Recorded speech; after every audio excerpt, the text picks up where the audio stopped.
Hi guys. I'm Shauni. And I'm Mondi, and we've been married for 12 lovely years. Yes, indeed. And today's topic, stop chasing them. Relationship version. Right. But before we get started, guys, don't forget to hit that subscribe button and don't forget to hit that notification bell. Yes, indeed. And we're going to talk about the topic at hand right after this intro. There we go. Yeah, good one. That was a good one, right?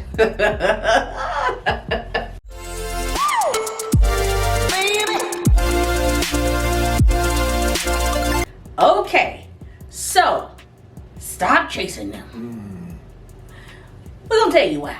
The reason that a person chases another person down to get them interested in them or to love them in the first place is because of an insecurity. True. Okay? And that insecurity is caused by a series of previous bad experiences.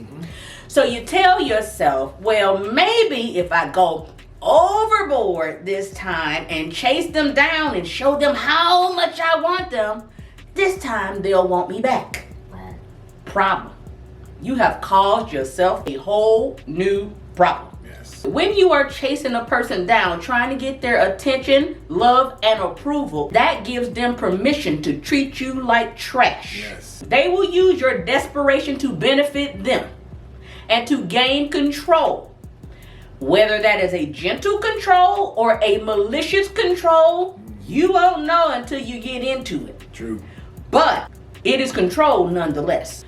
So what you should do instead of chasing is show continued interest with boundaries. So let's get into some reasons that chasing is not good and give some examples and what to do instead. I'll give you an example right now. Okay.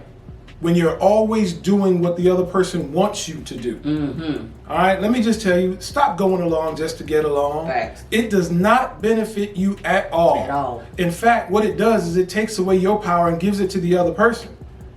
You have just lost control of your life. 100%. What you have to do instead is you have to learn how to meet your partner, all right, in a way or in a space where you don't give up your life and your happiness. All right, so how do you fix the pushover disease?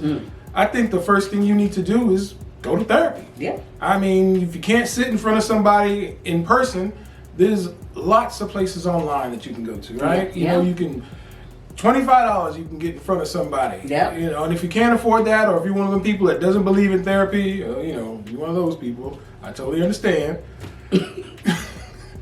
Get some self-help, you know, do the self-help thing online. Yeah, right? You know, positivity, you know, start where there. You got to want to fix your life. 100%. You know, it's not going to fix itself. And Facts. they're not going to fix it for you. Absolutely not. Right? You have to take control. Absolutely not. As a matter of fact, they don't want you to fix it.